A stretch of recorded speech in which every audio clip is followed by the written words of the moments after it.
President Trump's colossal defeat on the health care bill.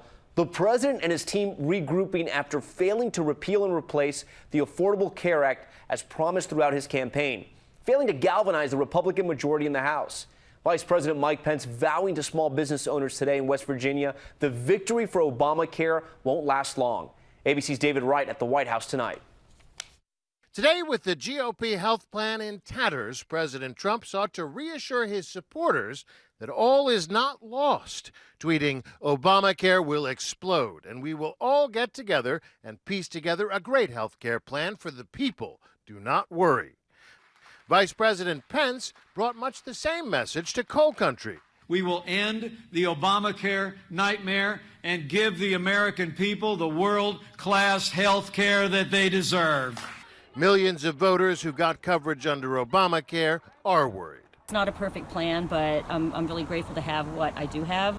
A sentiment shared even by some Trump supporters. ABC News recently met Mike Taylor, a Trump supporter for whom keeping Obamacare was a life-or-death issue. What's worrying you?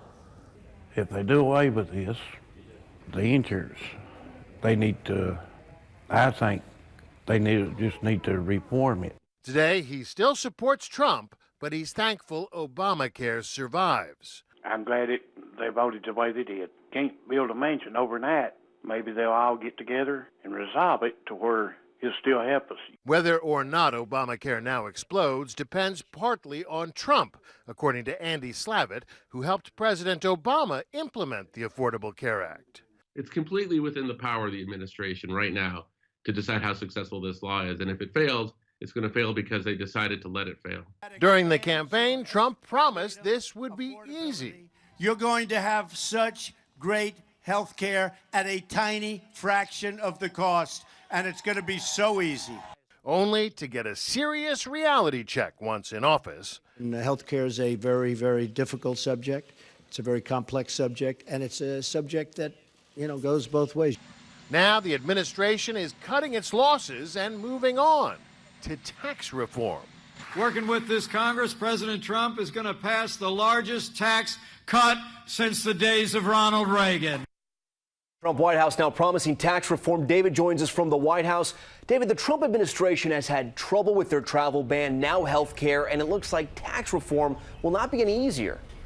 Not any easier at all, Tom. And here's why. Every special interest that currently enjoys a tax loophole and every special interest that wants one, they're going to be lobbying their members of Congress. And that's why we haven't had tax reform in more than 30 years.